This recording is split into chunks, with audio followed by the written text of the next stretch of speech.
preocupati quali essere cattivi per le sono santissima Cristo del peccato e mi spirito come che appunto Renováveis faixa em terra, rogai por nós. A segunda exposição sobre a Liga Eleitoral Católica, com base em documentos, fontes, livros, monografias, defesa de tese, dos mais variados quadrantes do pensamento. Gente de direita, de esquerda, de centro. As reuniões que o Dr. Plínio fez para a TFP, arquivo histórico da TFP, artigos publicados na imprensa e fotos. São nossas fontes.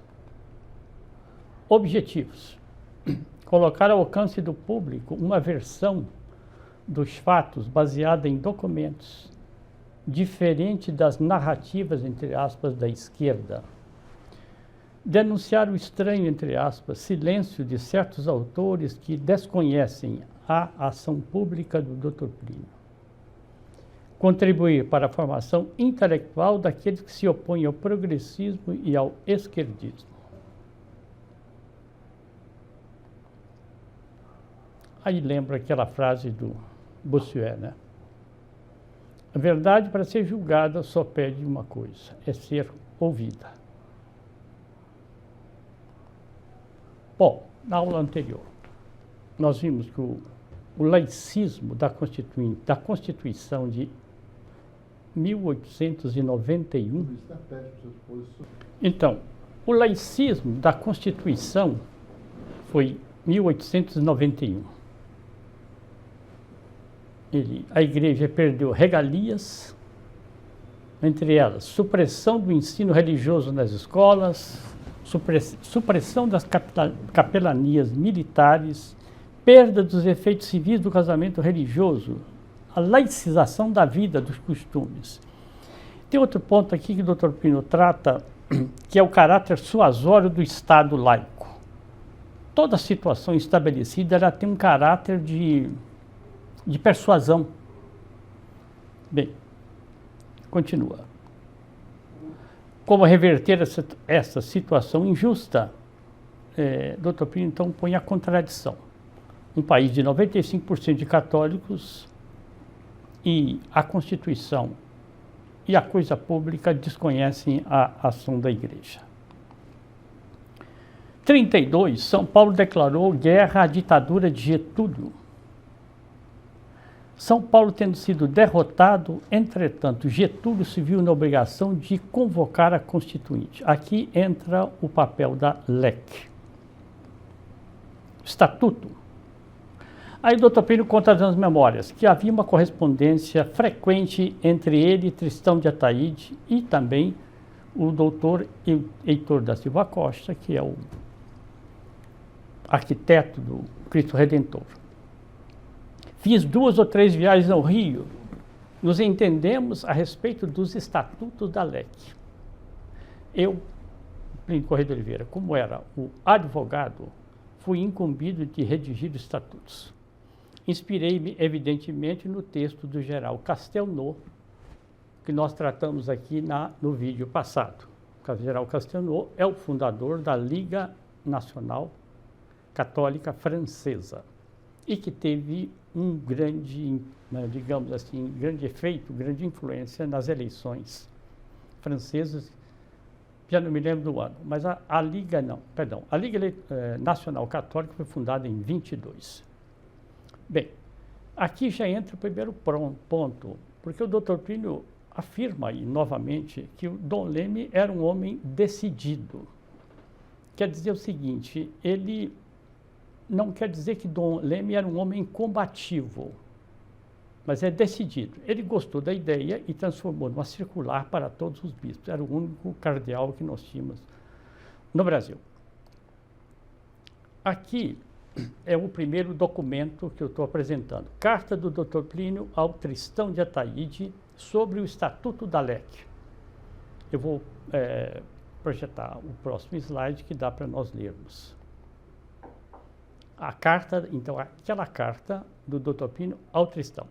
Recebi há algum tempo uma carta do Dr. Heitor da Silva Costa comunicando-me que, dado que ele era forçado a se afastar do Rio, eu deveria mandar ao senhor o projeto de organização da Liga Eleitoral Católica. Só agora respondo às suas cartas, que sempre me dão tanto prazer, porque só agora pude concluir o referido projeto. Portanto, quem fez o projeto? Está aí o documento histórico, professor Plínio Corrêa de Oliveira.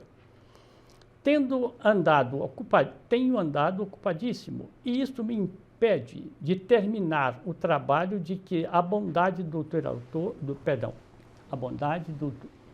doutor Heitor me tinha incumbido no prazo pedido. Continua.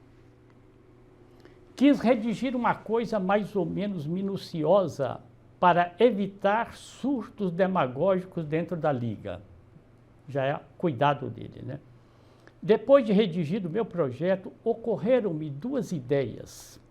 A primeira é de que eu acho que não se deve dar o nome de regulamento, mas de estatutos. Bem, aqui está a carta de 4 de novembro de 31. Porque o doutor Pino é advogado. O regulamento, quem pode fazer é a autoridade eclesiástica, de como deve ser a disciplina interna da LEC, o estatuto. E a LEC perante o Poder Civil. Apareceram, vou mostrar mais adiante, documentos bem interessantes. Bem, aqui, entrevista da Folha da Manhã, São Paulo. A Folha da Manhã esteve ontem nas sedes da LEC e do Partido Republicano Paulista. A Liga Eleitoral Católica pretende alistar 60 mil paulistas, 200 alistandos por dia, somente na sede central. Não foi sem dificuldades que vencemos a aglomeração formada à porta do posto de alistamento da LEC. Conseguimos palestrar com o senhor Plínio Corrêa de Oliveira, secretário daquela entidade, 9 de fevereiro de 33. Continua. Também para mostrar o trabalho da LEC, porque eu mostrando o trabalho da LEC, o cadastramento, o envolvimento, eu estou mostrando, nós estamos mostrando que o doutor Plínio trabalhou, atuou.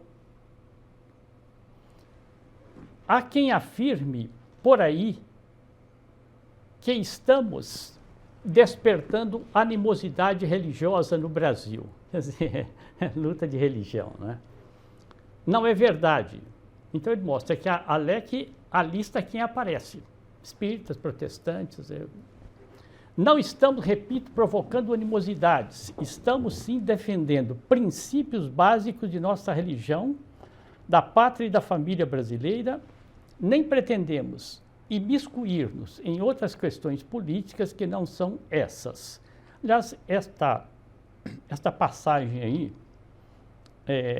princípios básicos de nossa religião, da pátria e da família, porque é a ideia de tradição, família e propriedade que o Dr. Pino vai, ao longo, nós estamos tratando aqui de 31, a ideia de tradição, família e propriedade que está germinando na cabeça dele, e ele vai, aos poucos, mudando essa trilogia, sabe?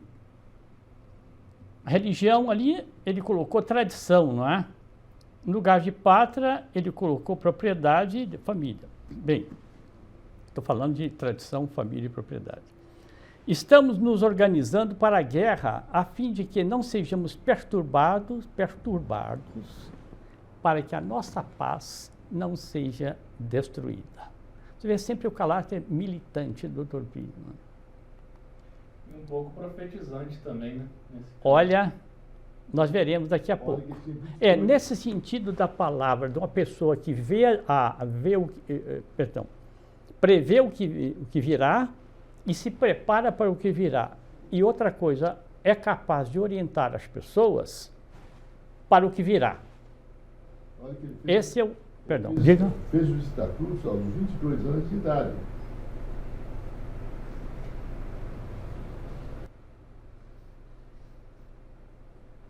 Aliás, a palavra profetismo entrou depois, né? Entrou depois, não. O progressista usa muito. Considera o Dom Helder um profeta. porque Dom Helder, né, lançou essa ideia da esquerda e tudo mais. O Unicinos, que é aquele site, né, o Sueli me mandou as notícias aí, Unicinos diz a mesma coisa, o Papa Francisco é um profeta.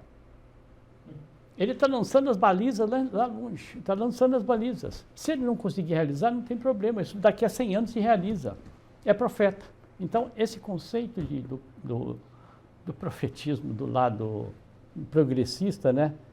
Bem, aliás, tem um livro muito bom que eu, infelizmente, não guardei, um autor sobre o Churchill. E ele diz que o Churchill foi, nesse sentido, um profeta na Segunda Guerra Mundial.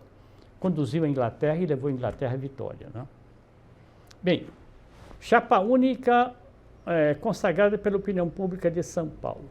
O que declarou o Dr. Plínio Corrêa de Oliveira, sim, título, né? Em seus escritórios, fomos ouvir o Dr. Plínio Corrêa de Oliveira. Espírito combativo e vibrante, orador impetuoso e um dos valores de nossa mocidade. Isso aí é o jornal que está comentando, que o jornal que é Folha da Manhã, 13 de abril de 1933. As eleições seriam no mês seguinte. Agora vem a declaração do Dr. Plínio. Estou satisfeitíssimo, disse-nos, Sua Senhoria, não porque meu nome tenha sido incluído na chapa única, mas porque, principalmente, do programa que será defendido pela bancada paulista, fazem parte os princípios que a Igreja Católica pleiteia. Princípios esses que já foram amplamente divulgados e em que estão sintetizadas as aspirações dos católicos brasileiros, ou seja, da grande maioria do nosso povo. Folha da Manhã, 13 de abril de 33. Então, outro documento que eu apresentei. Bem, agora nas páginas do Legionário. Eu vou ler só o primeiro parágrafo. A Igreja reivindica, no atual momento, diversas garantias que lhe facilitarão o desempenho de sua divina missão. Todos os católicos têm a obrigação de lutar incessantemente por essas reivindicações. Publicado no Legionário, 8/2/31. Por quê? A LEC foi lançada mesmo em 31. 32 ali, foi quando quando começou o cadastramento. Vou lembrar, né, que como as mulheres não tinham direito ao voto, todas elas tinham que ser cadastradas, né? Elas passaram a ter direito ao voto. Explica-se esse movimento grande na sede da LEC, né? Meta da LEC, derrotar o laicismo de Estado. Também outro artigo publicado pelo Dr. Plínio no Legionário. Acaba de surgir em São Paulo a Liga Eleitoral Católica, bafejada pela simpatia e aprovação das autoridades eclesiásticas e desenvolvendo uma atividade rigorosamente conforme as diretrizes da Santa Sé, constitui ela a expressão mais eloquente do desejo dos católicos de que o Brasil não seja mais um país em que se adore Deus apenas no segredo do íntimo dos corações ou no recesso dos lares, mas em todos os campos da atividade humana. E aí a vocação do Dr. Plínio para a sociedade temporal. Quer dizer, essa ideia de que o católico vai à missa, pratica dentro do templo as atividades religiosas, ou em família, o Dr. Plínio está ampliando, é preciso ampliar esse conceito. Então, o que se explica a fundação da TFP?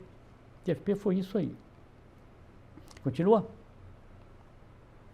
Bem, aqui é um documento muito importante. Está citado em alguns livros nossos e vem aqui, Jornal de Minas, Belo Horizonte, 3/7/1986. A declaração é do Paulo Brossard, ex-ministro da Justiça. À época, né? A LEC foi a organização extrapartidária que, na história do Brasil, exerceu a maior influência política eleitoral. Nós vimos aqui, a LEC atuou durante uns 5 meses para a preparação da eleição e se transformou na maior força política do Brasil. Continua. Aqui uma declaração do Oswaldo Aranha.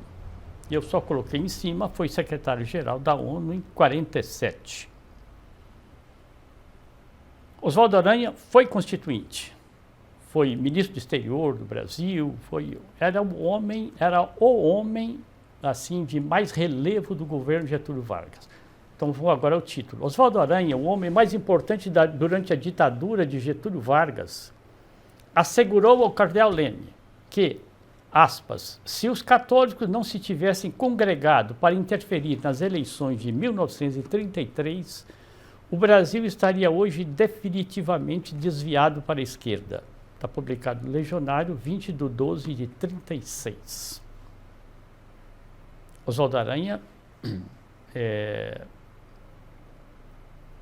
família Souza Aranha, né? Ele é do Rio Grande do Sul, mas é família de São Paulo, conhecidíssima.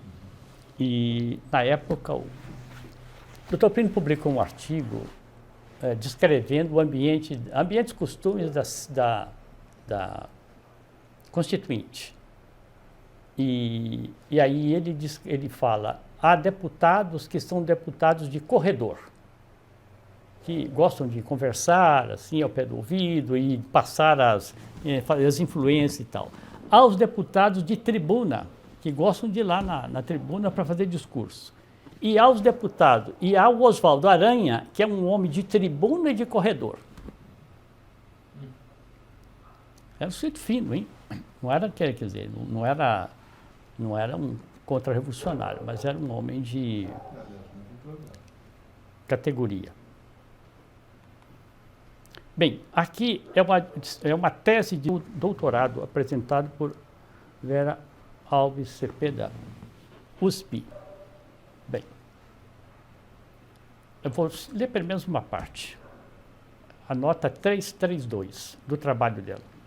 A força da organização católica ficou comprovada com a LEC, Liga Eleitoral Católica, durante as eleições para a Constituinte de 33. A maioria das bancadas estaduais estava comprometida com a plataforma católica. Parênteses.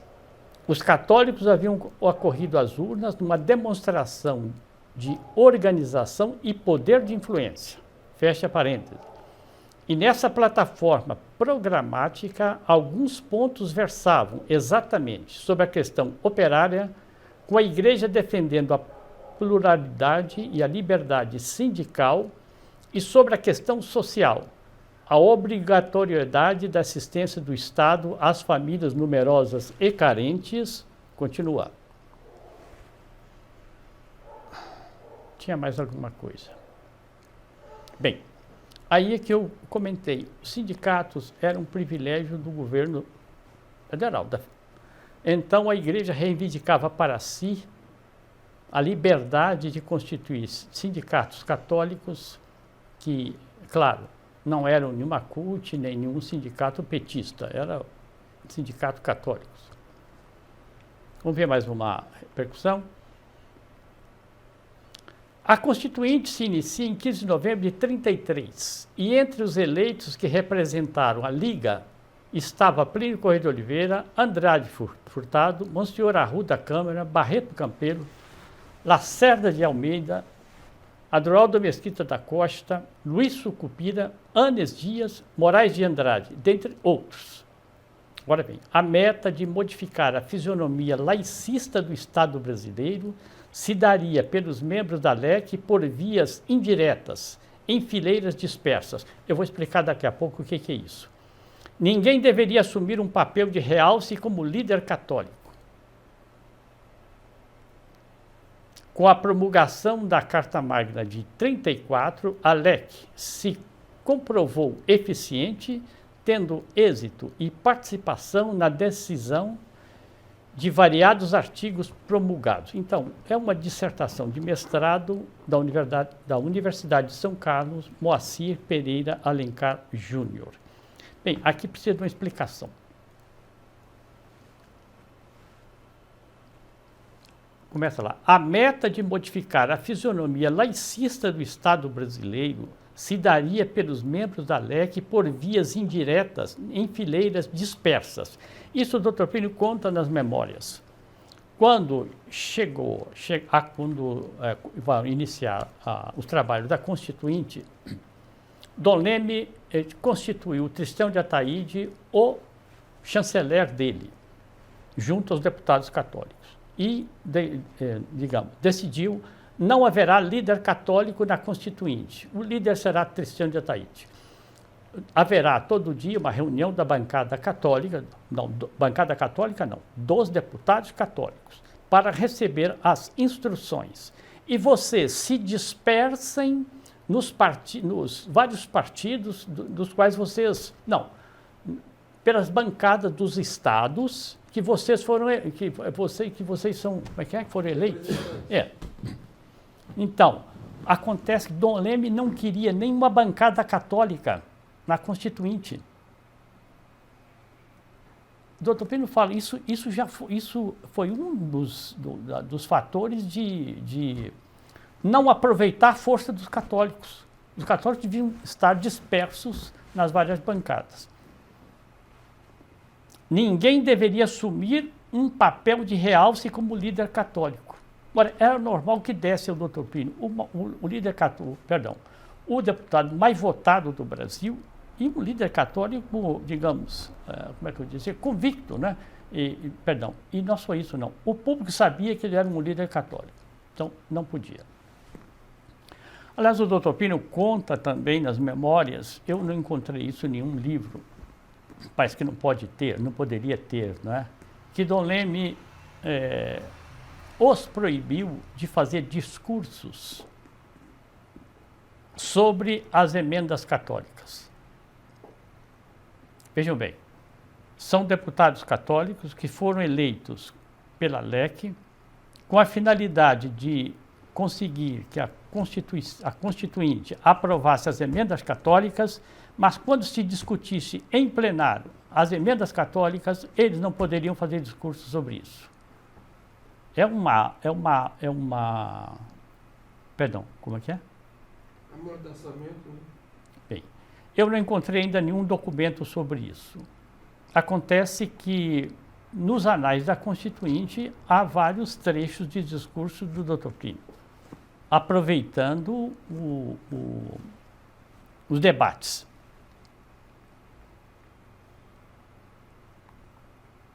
Então, aqui passamos agora à parte da ação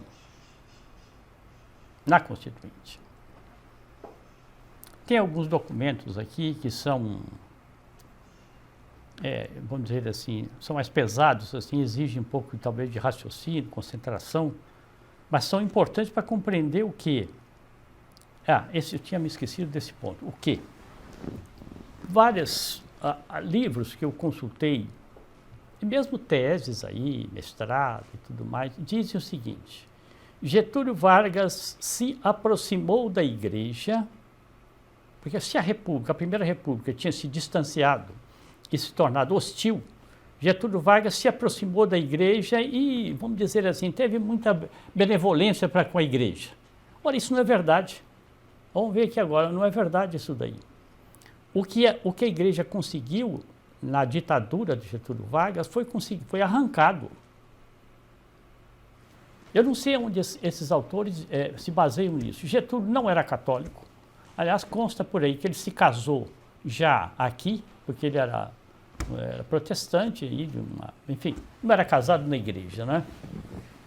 E, para mais um dado aí, é o seguinte, eu não tenho aqui agora esse documento, mas o Oswaldo Aranha, em Memórias aí, algum livro aí, ele declara isso, e eu já li essa declaração dele.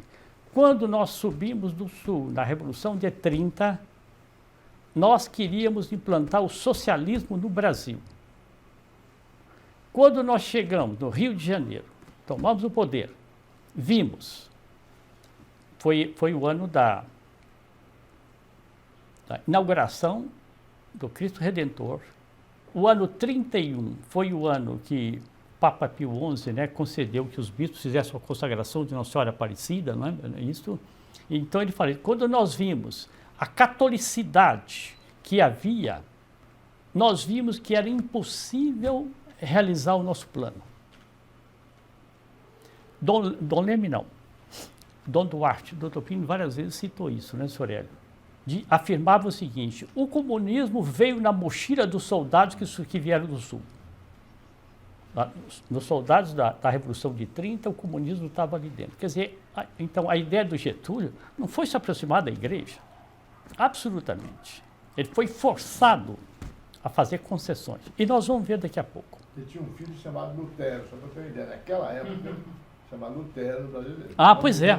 Hoje a festa de São Paulo é tão apropriada para a gente tratar dessa matéria, porque um dos artigos que o Dr. Plínio escreveu no Legionário sobre a cidade de São Paulo,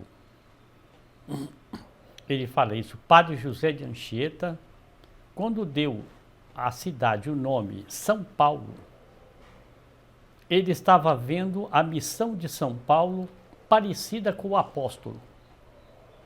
Não foi uma coisa acidental, não. E São Paulo tem mesmo no Brasil esse papel de São Paulo, né, na igreja, é um lugar de propulsão, né? Continua. Aqui é para mostrar o seguinte, aí o lado político, vamos dizer assim, do Dr. Plínio. É um artigo chamado Previsões, que ele publicou, olha lá, 3 de setembro de 33. A Constituinte começou em 15 de novembro desse ano. Então, 2 meses e pouco, né, antes da Constituinte. Previsões. Quer dizer, é a previsão daquilo que pode acontecer na Constituinte. A ebulição política verificada a propósito das diretrizes que adotarão na futura Constituinte as bancadas mineiras veio pôr em foco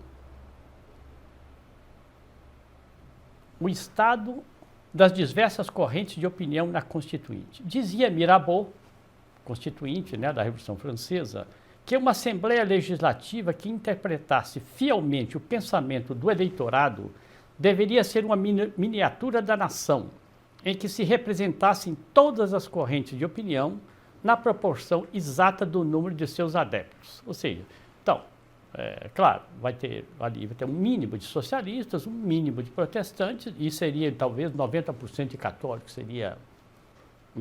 É o artigo que está prevendo o que pode acontecer na Constituinte. Como procederão os deputados católicos?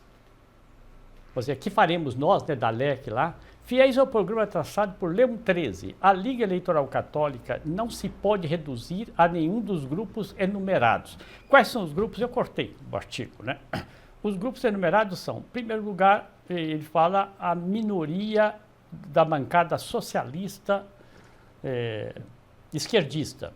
Ele disse, é uma minoria, mas é uma minoria que sabe agitar, que sabe fazer barulho, que sabe criar confusão. Há uma maioria que é a maioria liberal, a qual nem tem muita coragem de lutar pelos princípios que defende e que os esquerdistas podem jugular. Há também, ele disse, uma minoria reacionária. Bom, está escrito ali, eu estou falando aqui, bom, os reacionários que ele fala, mas os reacionários ali era o pessoal monarquista do movimento patrianovista. Bom, é melhor, quem sabe, se a gente continua a leitura, vai explicar. Apoiando ora os liberais, entendida a palavra com as restrições impostas pelo espírito católico, ora os reacionários, desde que uns e outros prometam seu apoio aos postulados católicos, a Liga saberá manter aquela linha de superior neutralidade em que a matéria temporal que lhe foi imposta pela autoridade da própria Igreja, saberá manter aquela linha de superioridade em matéria temporal. Está certo, está perfeito. Continua. Então, está aí. Veja bem, ele já está prevendo. Haverá a esquerda, haverá representantes da direita, a direita reacionária da época, e haverá o grande centro liberal. Como é que nós vamos fazer? É isso. Continua. One paspa.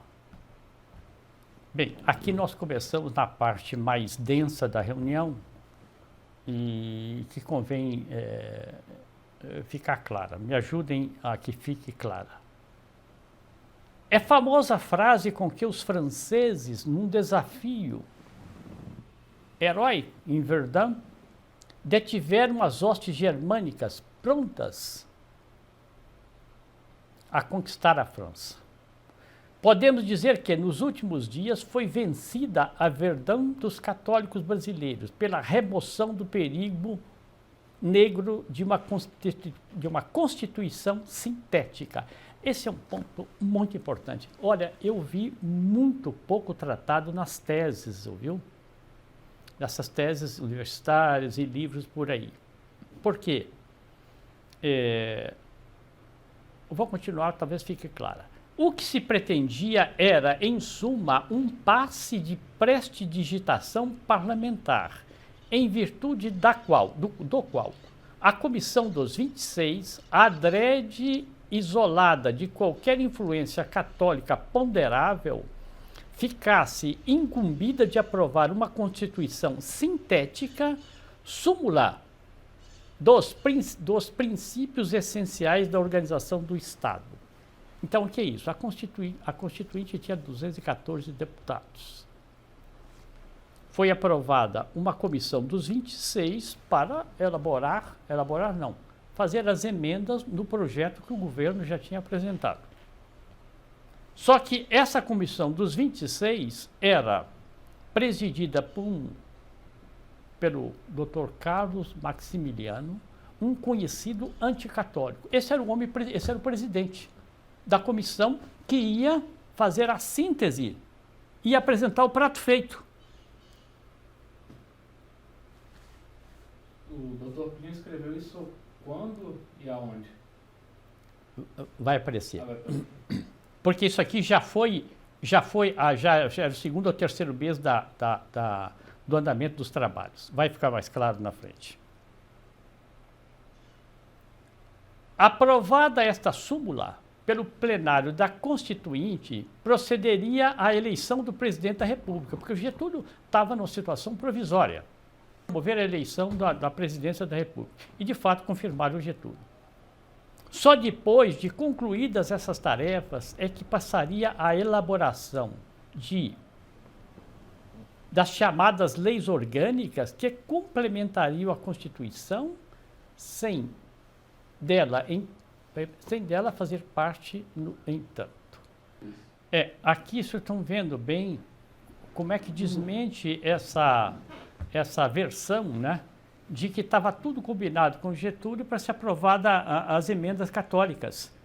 Fiquem quietos, já está tudo aprovado, está nada.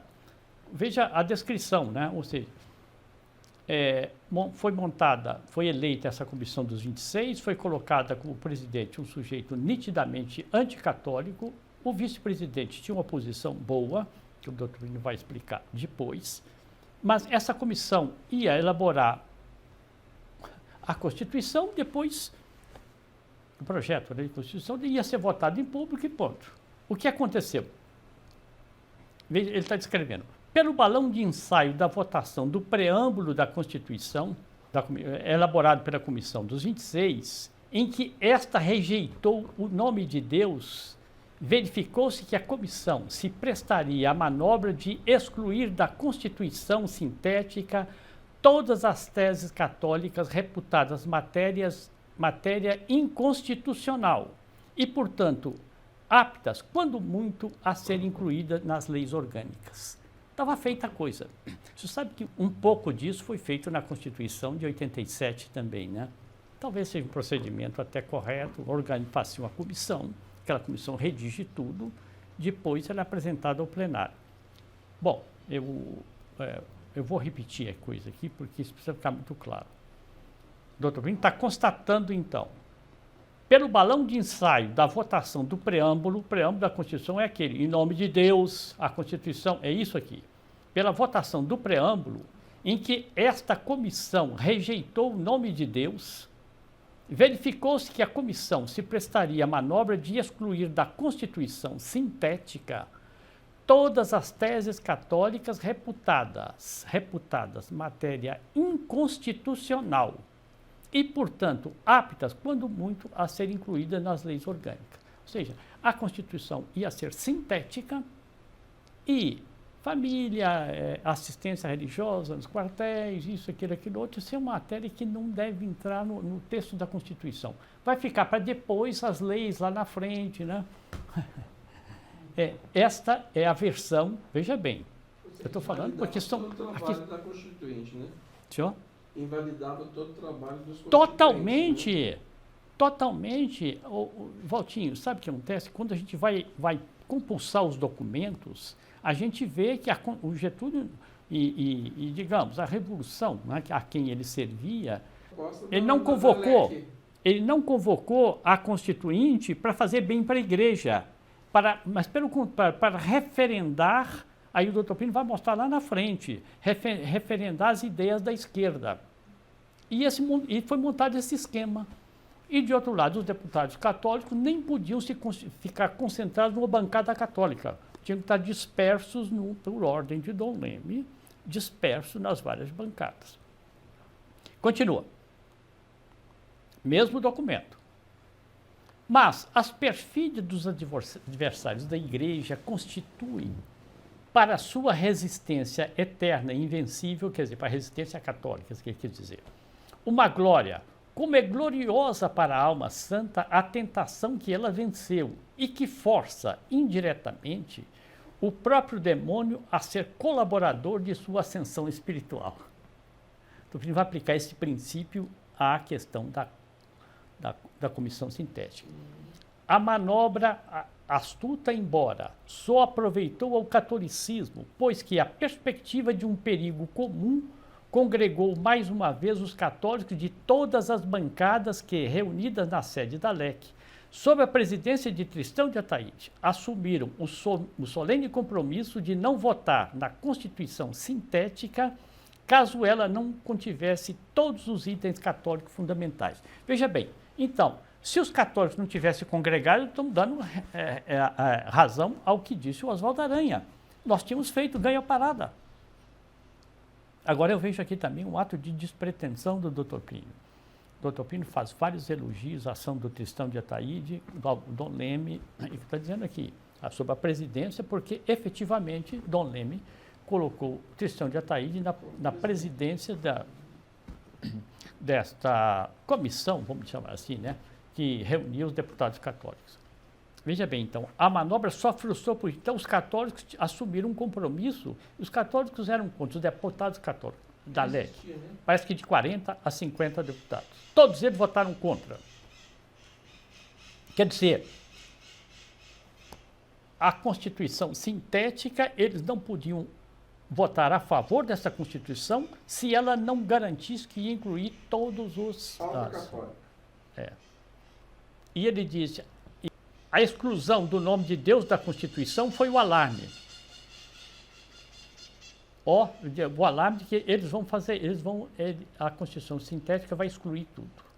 Continua. As reivindicações estão aí, nós vamos recordar. Ensino religioso nas escolas, indissolubilidade do vínculo conjugal, atribuição de efeitos civis ao casamento religioso, assistência religiosa nas classes armadas, hospitais, prisões, etc. O Dr. Pino continua no artigo. Esse é um artigo para o Legionário. Foi um movimento empolgante. Em número de muitas dezenas, os deputados católicos resolveram transformar a questão da Constituição sintética na verdão da atual Constituinte, lançando aos seus adversários entocaiados o famoso desafio on ne passe pas, não passam. Os franceses disseram para os alemães, declararam, não passam, não vão tomar a França. Como a imprensa noticiou, a dificuldade ficou definitivamente afastada e a resistência intransponível dos católicos jugulou, quer dizer, matou, né, o esforço de seus adversários.